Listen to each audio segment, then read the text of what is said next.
Hello there. Today I'm actually finishing up my McFarlane Space Marine, or Chaos Space Marine, that I'm doing up in Alpha Legion. And the last part is actually going to be the pauldron. And since all I really need to do is the scales, just like I have my Alpha Legion scales here, since that is the last part, I wanted to share with you guys kind of the technique that I've done that. I've also done that on the leg there. So I'm actually going to show you how I achieve this effect.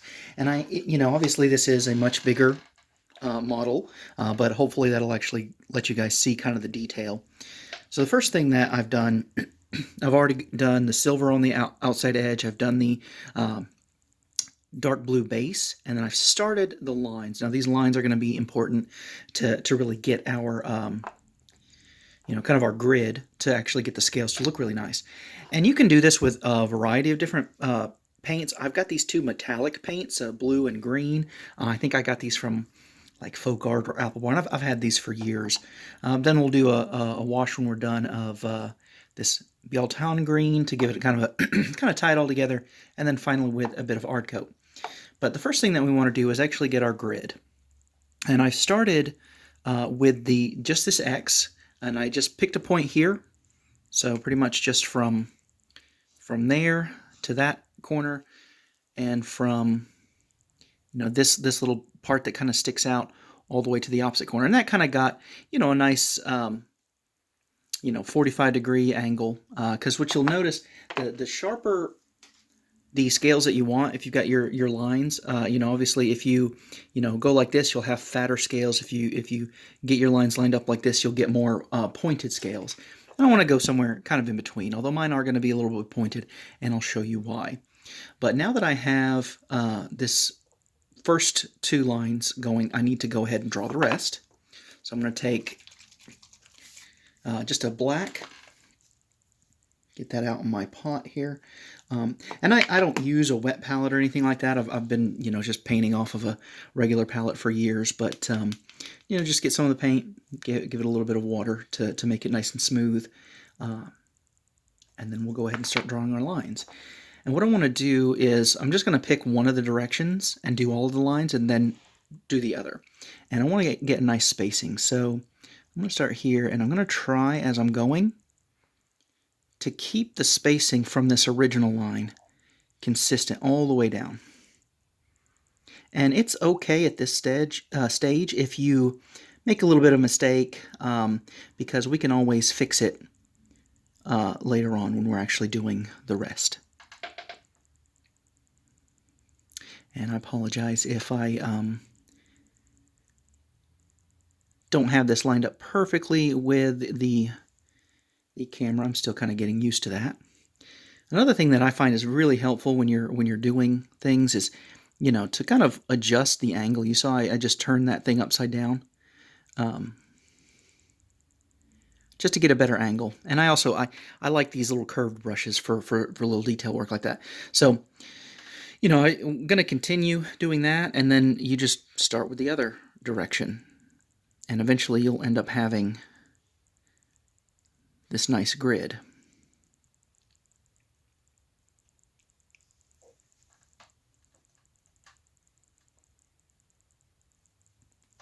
So now that I've got that grid drawn out, now I'm ready to actually start doing the, basically I'm just going to do little V's on the top parts of it. I'm actually going to start with the highlight first. You'll actually notice that on this, the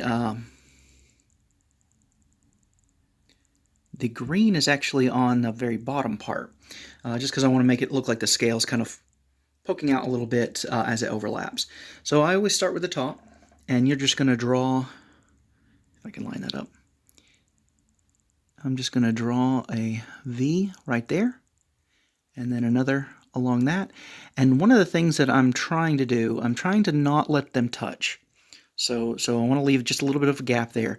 I also want to bring the point actually past that front grid, and I'll show you why. That's how we're actually going to make it to where the scales look like they overlap, is I want that scale to go just a little bit down. So I'll do a few more of those. So you can see now that I've got a couple more drawn, what I'm basically doing is I'm starting, so if you look inside this grid right here. So I'm actually starting the line on the inside of the grid, but then as I get to this point here, I'm going to go on the outside of this grid and just draw that line like so. And that gives the illusion that, these V's are overlapping. And we're going to accentuate that as we go along with more of the highlights and shades. So another thing that I'm doing as I'm finishing these is I just water down the color just a little bit, and I'm actually kind of filling in the V at that little corner. And that's going to be important for when we're doing the fade a little bit later. We want some of that green to show underneath the metallic blue when we put over that. So I'm just kind of filling that in. And that's really the hardest part, or most tedious, is just getting all those little V's down on your grid. But once you got that down, I think the rest is fairly easy, or a little bit more straightforward. So I've taken this this metallic blue, and I added just a little bit of water to it, so it'll go smoothly.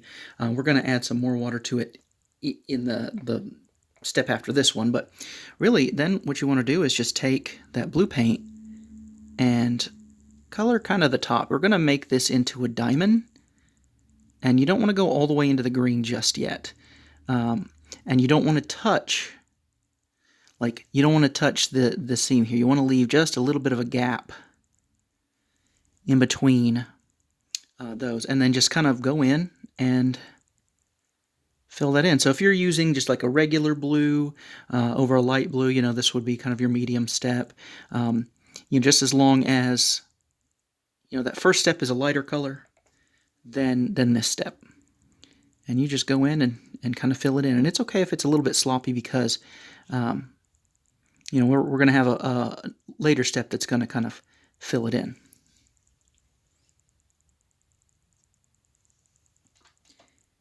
And you can kind of see as we're going, it's really starting to look like overlapping scales. We still got a bit of blending, and then we're going to wash it to tie it all together, but it's looking pretty good so far.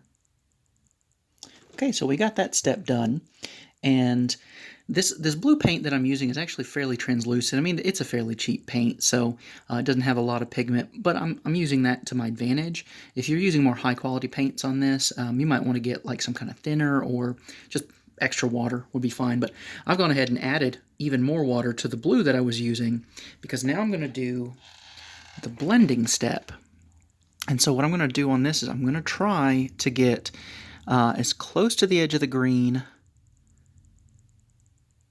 as I can, but I'm going to push back as much of the paint into the blue, because I want it to be a subtle gradation.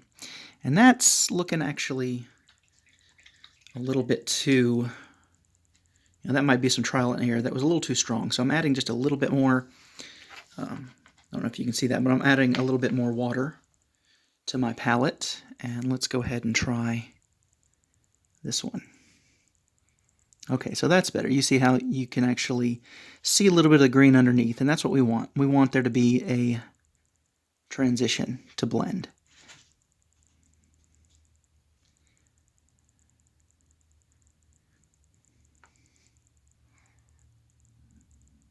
But you do want a little bit of that green on the edge to show, and just pull some of that paint into the blue.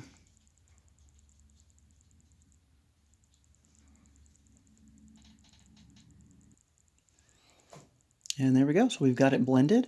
And honestly, you could probably call it done at that point if you wanted to. I'm going to do a couple more things just to tie some stuff together, but just that simple technique should work. But I'm going to actually add, just kind of want to tie it. I want to tint it green a little bit more, so I'm going to use this Bialton green, go over the entire thing, and then that'll not only darken up the shade recess parts, you can even take this and pick out just the tops.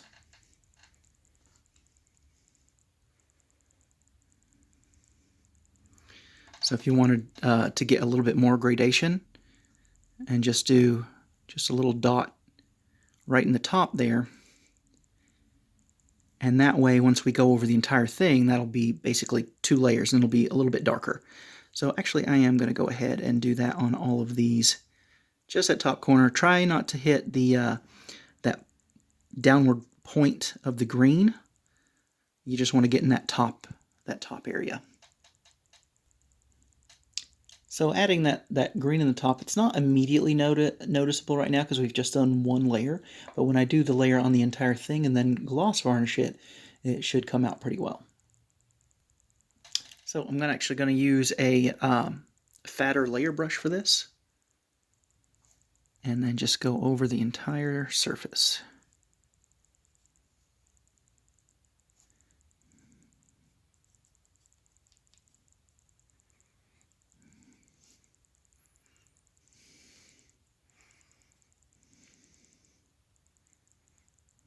It's going to glob in some areas, so you want to try to push it to the edges if you can.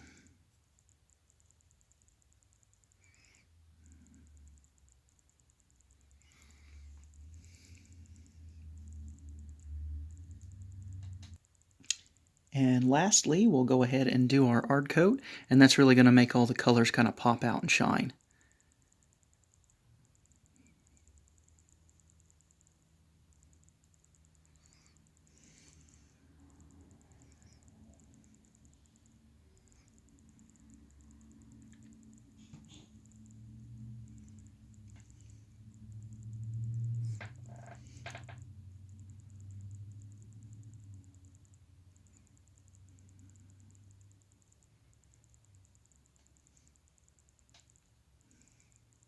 And once that's dry, we are ready to pop that back in.